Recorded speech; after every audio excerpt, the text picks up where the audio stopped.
Say thank you for having us, having me up here to talk again about my favorite topic, CCA. It is very fun to be sitting with my colleague Jamie up here. Jamie and I have known each other for a very long time, years, I think, 5 or 6 years now. Two things I want to say. One is just to clarify that CCA is a clean energy strategy. It is one of several that you can pursue. But one of the things I wanted to do was to acknowledge your fabulous solar shade structure, the carport shades that you have. And I was thrilled to park underneath it because it's a rain structure tonight. But it is a great example of precisely the kind of project, local project, that absolutely can be enabled through a CCA program. So to the extent that the city of Benicia wants more of those sorts of opportunities, we feel that CCA is certainly a very good way to pursue more of those. So without further ado, what I'm going to do is talk a little bit just from a macro perspective about what CCA is, how it works in the state, how do you set one up, just some of the nuts and bolts how to. And then Jamie's going to dive into the specifics of MCE, used to be Marin Energy Authority, they've rebranded, and talk about the customer experience and really the amazing news coming out of your agency. But before I get started, how many people here are new to the topic of CCA? A couple of you. Great. So what I will do then is I'll run fairly quickly through the definition of what it is and how it works. I would invite you, if I'm speaking total Greek, raise your hand and say, please stop and tell me what that means. I'm happy to do that, okay? So what is community choice aggregation? This is an illustration that we think shows it pretty well. What it does is that it essentially leverages the power of group purchasing and consumer choice at the local level to go out and purchase or develop power on behalf of your residents and your businesses. So it's essentially a big energy Groupon for your local community. It enables local governments and some special districts like water agencies and such to procure or develop power, and it creates a functional partnership with the incumbent utility. So in your case, that is PG&E. PG&E continues on as a very important partner in this whole effort. It has the proven ability to lower electricity rates. Here in California, we're seeing more competitive rates. In other parts of the country, significantly lower rates. But here we're seeing rapid greening of the grid by the choices of what we're putting on the grid through a CCA. So what you see here in this picture is that you've got all of your different energy sources, hopefully many of them clean, procured by the CCA agency, either at the city level, county level, or you can join an existing organization. That power is purchased.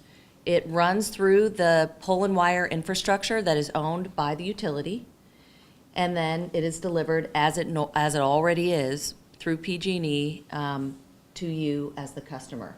So CCA is really talking about taking over the electricity generation piece of this whole puzzle. PG&E remains on, as it always has, for transmission, distribution, and customer billing. I'll just briefly touch, we call CCA kind of a third option or a hybrid approach. Because what we have here in this state is a vertically integrated utilities where they are essentially monopoly utilities. PG&E is your only choice right now. It does everything soup to nuts. The same goes for a municipal utility, whether that's in Sacramento or Redding. There's a number of municipal utilities around the state. What CCA does is that it actually splits the functions so that, as I said before, the supply side, the generation side stays with the locality, and the utility does what the utility does best in terms of the pole and wire, bricks and mortar infrastructure. This model right here is very common in other states that have open energy markets. They call them open retail energy markets. And so CCA actually has taken off in the state of Illinois because the market is already set up to do that. So now 80% of the Illinois market has gone to CCA. Why is it so powerful? The reason it's so powerful is that it is responsive to your goals and values. whether those are economic values or environmental values, consumer choice values, or some combination therein, you can put together a portfolio that meets your objectives. And Jamie will be talking a little more about what Marin has done with Richmond to meet the specific objectives of the community. It offers you a choice that you do not currently have. So when I was sitting on my local council, when all of this came up, one of the biggest reasons that we wanted to enable this for our constituents is choice. It's not something that you have to do. You can opt out at any time, but it essentially provided an option that hadn't been there before. Very important point, it is revenue supported, not taxpayer subsidized. That was another critical issue. How do you pay for this thing? How does it keep running? So as I explained, the generation function moving away from the utility, well, the revenues that are commensurate with that function go with the CCA. So you're essentially redirecting a revenue stream that already exists into the local program to make it function and work. And interestingly enough, and Jamie will talk about this too, the power of that revenue is incredible for leveraging additional programs. It's just been a phenomenal economic driver. Hello, Mayor. Good to see you. It can lead to stable and often cheaper electricity rates. Here in the state of California, because of the energy market, the rates are pretty much commensurate. That's assuming that you're offering a much higher percentage of renewables. If you were going to just match PG&E in terms of greenhouse gas emissions and mix, you would likely come in at a lower price. So what Marin has done is to stay even, but offer 3 times more green power. It allows for a rapid switch to clean energy because now you've taken over the decision making and you get to say, do you want coal? Do you want natural gas? Do you want solar, wind? And what are the percentages of all of those? And you do that through a very standard contracting process. Last but not least, it definitely fosters new renewables development. I think Marin is seeing something like almost 60 megawatts now of new renewable coming online as a result of the program. And it definitely spurs new local programs and jobs creation, and Jamie will talk about some real-time examples of that. It's important to understand the policy framework. CCA in California was enabled back in 2002 through AB 117, and then clarified, importantly, with some administrative clarifications back in 2011 with SB 790. There is a utility code of conduct embedded within that piece of legislation. Since that time, we've seen much better behavior by PG&E. Still some shenanigans, I think, behind the scenes, but at least publicly, they have taken a relatively neutral position and they are no longer publicly opposing the program. CCA definitely responds to the mandates of AB 32, Global Warming Solutions Act, which those of you who work for the city know that cities are responsible. We do have mandates for compliance with AB 32, and membership in a CCA meets those objectives pretty darn quickly. There are California State Renewable Portfolio Standard and resource adequacy requirements. This is in here because we get questions sometimes. Well, isn't CCA totally unregulated and thus it's going to be, you know, go to the dogs and there's no oversight? And the truth is that there are many elements of a CCA that continue to be regulated, like the utility. And then last but not least, the governor back in 2012 issued a challenge and a mandate for 12,000 new megawatts of solar distributed renewable energy by 2020 and has supported CCA as one of the top 5 approaches to get local governments there. I don't know whether or not CCA is part of your climate action plan. I think it may be, but this is a direct response to whatever objectives you may have set out in your climate action plan. Just quickly, CCA currently exists in 6 states, so California is not alone. We have only a couple here because they look different out here and they achieve different objectives, but it is immensely popular in the Midwest and along the eastern seaboard. I put this slide up here not to confuse you with all kinds of lines here, but this is a listing of all of the communities, and there are likely more now since I did this slide, It's a listing of all the communities in California that are exploring this opportunity. I will tell you that Monterey County, Santa Cruz, and San Benito now, since we last met, have come together and they're looking to do a tri-county feasibility study to do sort of a central coast or, a further down CCA down there. So that's been good progress. San Diego's also moving forward, and there are actually a fair amount of movement here in the East Bay. The line in red is illustrative of, it's an example of the level of revenue that would potentially come through a CCA. This is based on the your usage. Now, I updated these numbers today just for you, so this is a 2012 number. Your total kilowatt hours were, 3.1 billion kilowatt hours in 2012. That's residential and small commercial. What I did was I multiplied, actually, this number did not get updated.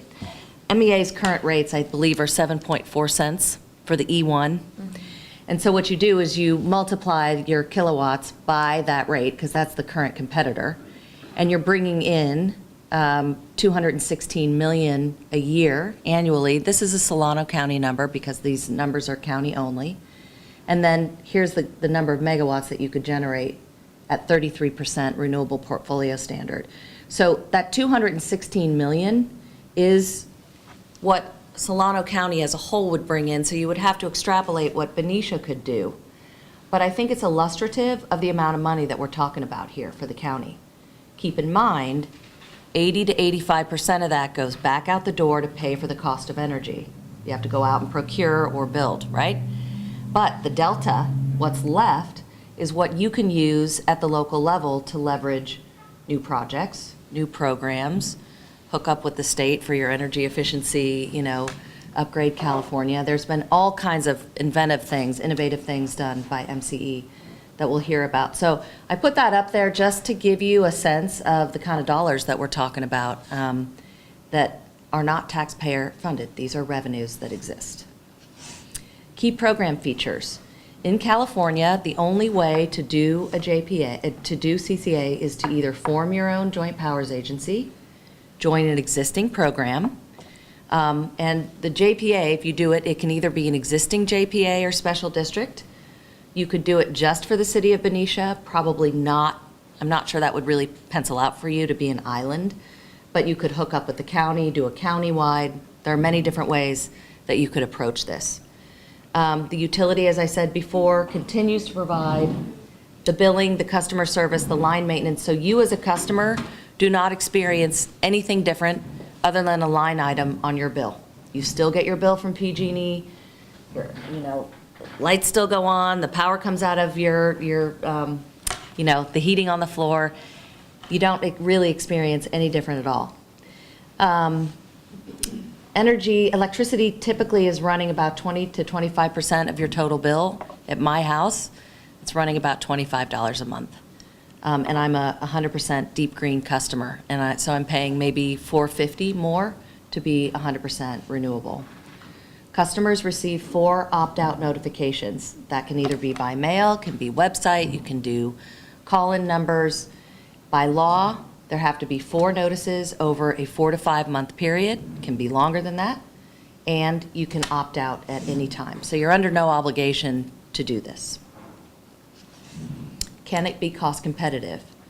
Yes, and here are the ways you do it. It's a diversified portfolio approach. So there are lots of folks who want to, I think, get from 0 to 100% energy, bundled renewable energy, within 2 years through a CCA. And if one of your core values is to remain cost competitive with PG&E, I think that's highly unlikely, just being realistic. So one of the things that we talk about is the need to have a diversified energy portfolio that has your renewables going up over time, more and more over time, but you're also balancing that with historic low gas prices and that sort of thing, just to keep your prices competitive.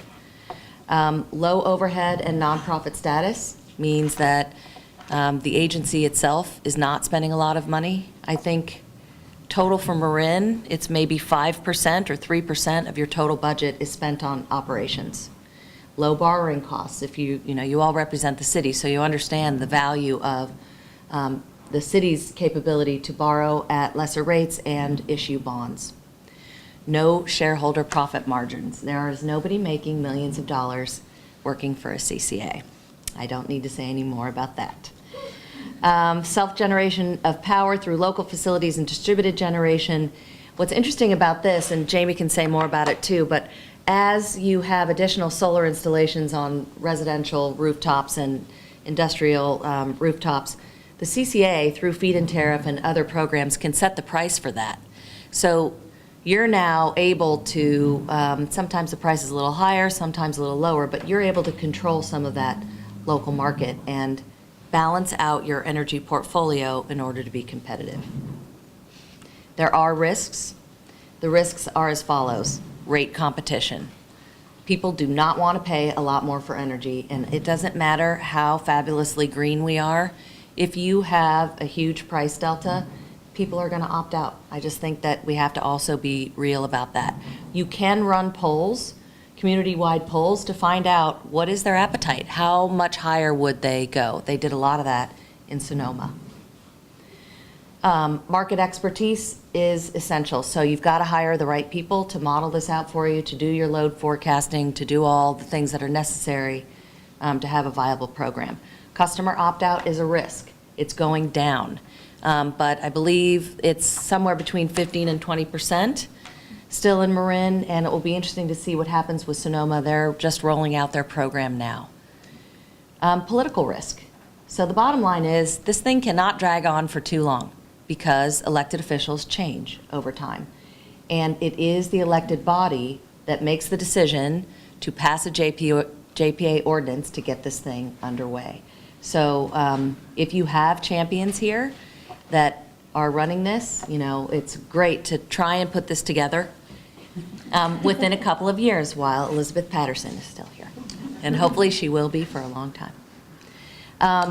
There are progressive and conservative elements to this program. So one of the things that we like to remind you here in this political discussion is it's not all about environmental, goals. There's also a real economic driver to this program, and I feel sometimes we don't talk enough about that. So it appeals to both the blue dog and the red dog among you. And there are regulatory and legislative risks. There are a lot of regulatory risks right now. Marin fights those battles all the time. Lean is engaged in those. We're on top of it. It's getting better, but you got to participate at the CPUC. That is one of the joys, I would say, about working with CCA. I'll be quick now. So getting started, 3 legs of the stool is an easy way to frame this and think about it. Political and community, technical and legal, and financial. So if you were to form a steering committee, for example, as they did in Monterey and Santa Cruz, they broke down into these 3 subcommittees because there are very specific things to do to get yourself ready within these categories. One of the very first things you would have to do is figure out how to pay for a technical study. The really great news is that they are no longer costing $100,000 plus. They're down now around 35 to 50 because you don't have to reinvent the wheel. A lot of it has already been done. We've proven that it's feasible, but you still have to analyze your load data to figure out, can you be cost competitive? The other option, which is highly cost competitive, is to look at Marin's program, and you guys will make that decision. From there, you have other formation costs and all of that. The one thing I want to say about financial is that if you choose to go it on your own, or you engage Solano County, and let's say you want to do Solano County-wide, you can recoup all of the upfront investment for planning and development through your ratepayer revenues. So whether it's the county advancing the money or you have a special district that can sponsor the effort, all of that can be, billed, and you just keep track of what you're spending, and all of that can be recovered pretty quickly. In Marin, it was in under a year we were able to repay the county for what the county put out to get started. So there is a way to repay yourself. I'm not going to go through any of this, but I put it up here so that you can have it as a resource. This is a mapping or a blueprint of the development process in California, all the different steps. If you did decide to form your own JPA, these are the kinds of things that you would do to get from now to launch. I just like this slide because it shows some good action around the country. Marin, as I said before, really leading the country in so many ways in terms of true renewables. There's this other lovely thing called renewable energy credits. They are viable, but it is unfortunate that too many people think that RECs are the only name of the game to get clean power, and that's not true. San Diego's moving forward, some great work coming out of Chicago. City of Chicago is the biggest aggregation in the country. They decided they did not want coal or nuclear in their contract, and they increased their wind supply. So overnight, shifting from ComEd to their supplier, they reduced their greenhouse gases by 20%. So it's been, or 16% emissions. So they're doing some innovative stuff there too. And I will stop there and say if you have any questions, I'm here tonight and always available to answer them anytime. Thank you. And I'm Jamie Tuckey, and I'm the Communications Director for Marin Clean Energy, previously known as Marin Energy Authority. And I met Shawn, several years ago working on this program, so it's really nice to be with her tonight to talk about all of the things that have been happening in California and across the United States. But today I'm going to focus about Marin Clean Energy and what we were able to do with that program. So I'll get started. So we have a 13-member board of directors.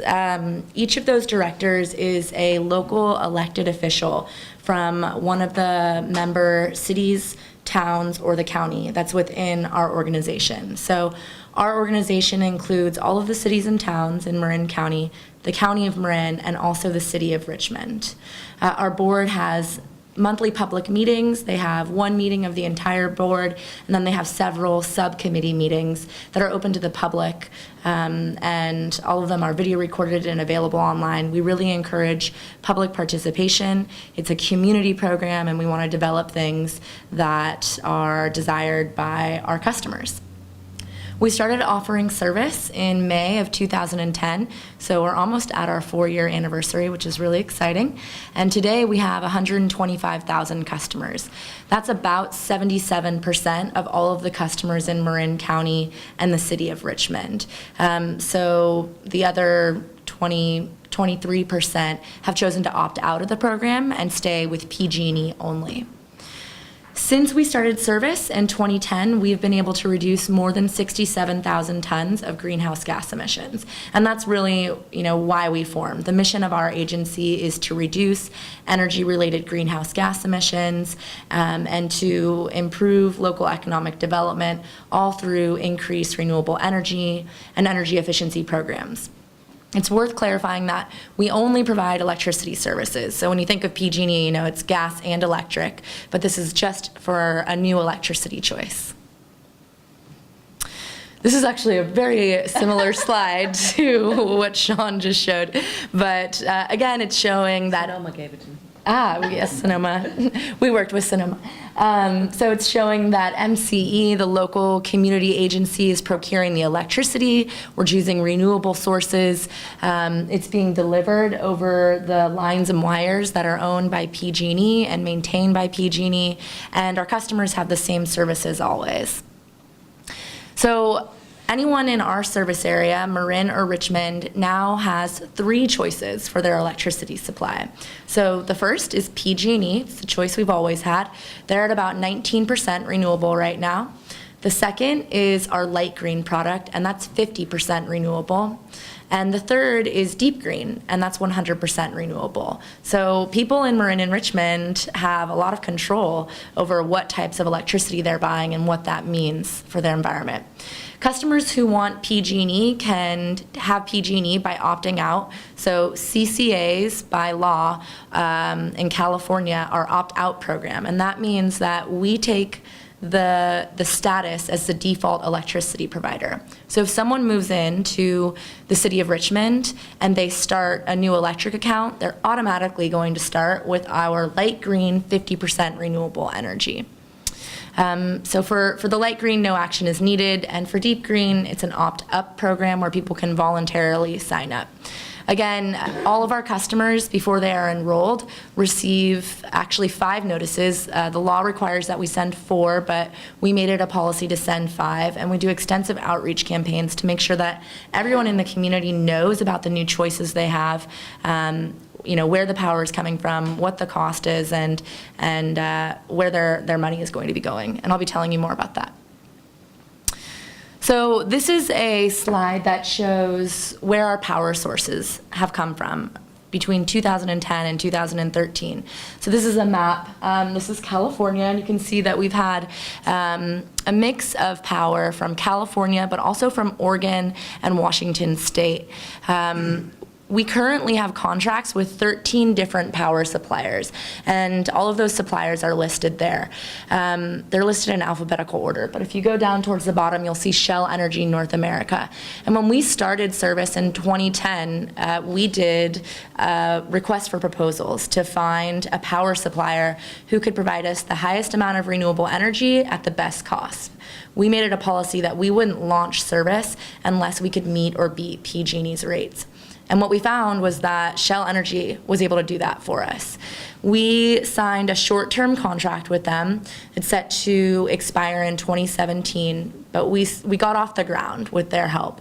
When we launched, we were providing 25% renewable energy. And on the last slide, I just showed you light green, and it's all the way up to 50%. So we've been able to double the amount of our light green product in just a few years' times. So that's been really great. The other contracts that you see listed here are for long-term contracts. We're looking at 20 years and further into the future. We've also got a lot of new power that's being built on the grid for our customers. So we've got about 54 megawatts of new power that's mostly solar, as well as some biogas. And some of that is being built locally in our service area. I'll tell you a little bit more about that in just a minute. But I want to talk to you about costs, because that's the question that we get asked the most. What is it going to cost me? Sure, I want to do what's right for the environment, but is it going to be right for my pocketbook? This is a comparison for an average residential customer in our service area. So of course, a cost comparison is going to change depending on how much electricity you're using, what time of year it is, whether you're looking at winter or summer rates. But I've circled our light green option, and what you'll see is there's actually an overall savings for our residential customers who choose 50%. So it's pretty cool that we can offer such a higher percentage of renewable energy along with a cost savings. Shawn was mentioning Sonoma Clean Power. That's the other program like this in California, and they're going to be offering service to their customers, I believe, next month. They're also offering a cost saving, so it's really nice that we're able to do this. Deep green, the 100% renewable option, is just a little bit more than our light green. It costs a penny more per kilowatt hour. So for the average household, that's about $5 more than what we charge for light green. Another thing that I think is really important to note is that all of the discount programs like CARE and medical baseline allowance, if you're familiar with those, are still available to our customers or any customer of a CCA program. So you're not going to lose out on any of those advantages that you get with PG&E. It's not just the discount programs either. PG&E offers a lot of great programs for their customers. They offer rebates and cool solar programs. You get all of those with the CCA program, plus any additional that they choose to offer. This is a commercial cost comparison, and again, you can see that there's an overall cost savings for our customers. From a commercial perspective, MCE offers not only cost savings, but rate stability. And that's important to all customers, but I think especially to commercial customers when you're trying to plan a budget for the year. MCE only changes their rates once a year. So PG&E, on the other hand, changes their rates between 3 and 5 times a year. So there's a little bit more stability with what a CCA can offer. So the one thing that the customer might notice, other than a small savings on their bill and feeling good about having more renewable energy, is that there will be a new line item on their bill. And this is kind of hard to see, but number 3 right there says MCE electric generation charges. So for a CCA customer, that basically your electric charge, instead of just saying total electric cost, it gets broken out into 2 different line items for the PG&E delivery charge and the MCE electric generation charge. I want to talk a little bit more about the community benefits that a CCA program can bring. So as a not-for-profit public agency without any shareholder profits or dividends to pay out, we can reinvest in local programs and projects. And to me, that's probably my favorite thing about MCE. I really love the fact that as an MCE customer, I know that a part of what I'm spending on my monthly PG&E bill is going to be staying local for programs that benefit the community that I live in. So we reinvest in a lot of different ways. One of them is local build out, and that's super important to us. It's super important to our customers. We've been hearing that since before day one. We really have. So we offer a lot of incentives for increased solar, starting at the customer level for residential, commercial, and municipal customers. So we offer additional solar rebates for our customers. Those are in addition to what's available from PG&E. So we've allocated about $40,000 so far for solar rebates. We incentivize oversizing your solar system on your house by offering premium credits and payouts for anyone who has solar. Do any of you guys have solar on your roof? Yes, okay, great. So we will buy back all of the excess electricity at the retail rate, so what we would otherwise charge you, plus a penny per kilowatt hour. That's because we say, hey, if you want to buy 100% renewable, we're going to charge it to you at an extra penny. And so if you're going to sell it back to us, we're going to buy it at the same rate, because that's only fair. Then at the end of the year, if you have excess credits, instead of paying you guys back at a really low rate, which is what the utility does, we pay you back at that premium rate plus the extra penny. Last year, we paid out about $50,000 out to our customers because they have the choice of having their credits roll over or actually getting a check in the mail at their cash out. So that's a huge value for our solar customers. We also have something in our service area called a feed-in tariff, and that is a set contract that's on the table for anyone in our service area who wants to build a renewable project and sell us 100% of the output from that project. So it's different than having solar panels on your roof where it's helping to offset your bill, because instead of offsetting your monthly PG&E bill, you're selling all of that power to us, and it's for a contract over 20 years. We had our first feed-in tariff project built at a private airport in San Rafael. It's a 1 megawatt solar project. It covers about 50 airport hangar rooftops. And it was a great project because they used local workers. It created a demand for 20 local workers over the construction period. It was funded partially by a local bank, and we partnered with local solar companies to build that project. I've been talking a lot about our Deep Green program, and one of the things that Deep Green is dedicated to is to building local projects. So half of the revenue that is generated from Deep Green is put into a local development fund. We just started this last year, and we're going to be using those funds for the development costs, the pre-development costs of a local solar project. Right now, we're looking at planning and building a 1 megawatt solar project in Richmond, at the Port of Richmond. So it's nice as a Deep Green customer to say, I'm actually directly investing in these local projects. It really gives a lot of ownership. And then Shawn mentioned that you guys have this lovely solar shade parking structure. We want one too. So one of the things that you can do as a CCA is you can negotiate with the people that you sign contracts with for power. So a couple slides ago, I showed you those 13 different organizations that we have contracts with.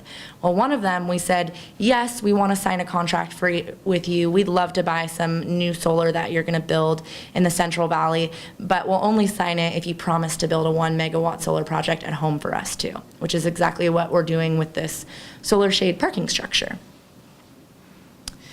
Some other local reinvestment things that we've taken part in are electric vehicle charging stations. So we've provided funding for the installation of 5 EV charging stations in public parking lots. We've partnered with Tesla for a pilot battery storage program that we can offer to our commercial customers. We've partnered with another company called Bidgely. They offer home area network devices that connect to your utility bill, your PG&E smart meter, and uses your wireless internet to calculate how much electricity your appliances are using in your home. So at the end of the month, you can see, oh, my washer and dryer cost me this month. It gives you notifications on days when you're using a lot higher energy than other days, with the hopes of saving energy and, as a result, saving money on your utility bill.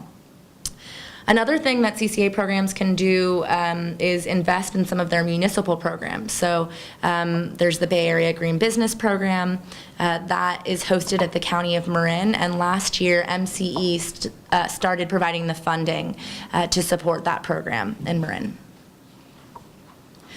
I touched a little bit about local jobs when I was talking about the San Rafael Solar Project, but we've had a lot of other jobs development in the last year or two through an energy efficiency program. We've contracted for almost $200,000 with 3 different jobs development and workforce training organizations.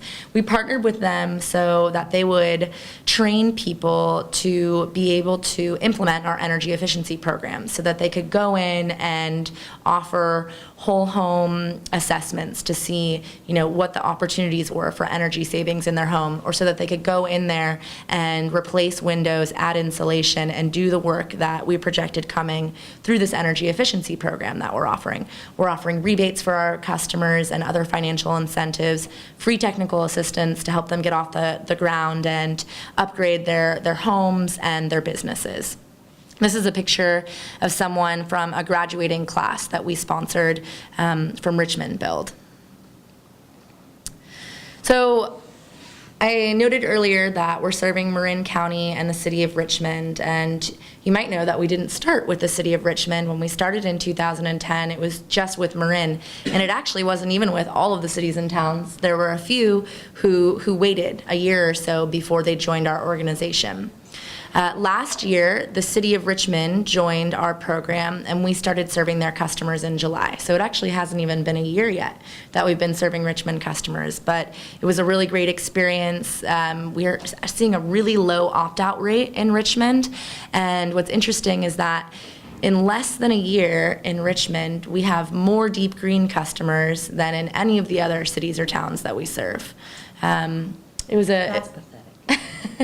Well, there's probably a number of reasons for that, but one of the things that I think was really special about Richmond was that because we were only offering service to Richmond at that time in a new community, we were able to dedicate all of our resources to community outreach in Richmond. So we have a public affairs team, and we spent our days and evenings there letting everyone know about the program. But I've listed here some of the other cities in the Bay Area that we're having conversations with. One that I left off is Sonoma, but these communities are interested in starting their own CCAs or potentially joining MCE. We actually have a contract with the County of Napa right now. We're doing a feasibility study to see if they could join MCE and if that would work out for their community and for our own customers and where we're at with our organization. We've received a letter of request from the city of Albany, so we may be moving forward with a feasibility study for Albany as well. And what's been really great is because, we're the only ones doing this so far, what's been really great is seeing new CCAs launch. We are so happy about Sonoma Clean Power and to have some, playmates to join us. And we definitely want to support other communities as well who start their own CCAs. Earlier this year, our board, actually I guess that was last year now, our board approved an affiliate membership process, and that would apply to any community that's within 30 miles of our existing service county boundaries, and also has a population of, not a population, has 40,000 or less electrical meters. So Benicia would fall under that category. And I've simplified the process for membership, but I'll go over it briefly. The first step would basically be the local government agencies, so the city council, submitting a membership consideration request to our board of directors. Our board of directors would review that and consider the initiation of the membership analysis. If they accepted it, a contract would be entered into as a next step between the city and between our organization. The cost for the feasibility study is about $35,000. Following the completion of that feasibility study and analysis, we would be presenting that to our own board for consideration, and then also for the requesting city for their consideration. If both parties decided that they wanted to move forward, the city would sign a resolution, an ordinance, and sign our joint powers agreement. That's getting a little technical, but the joint powers agreement is basically the legal document that creates us as a real live entity.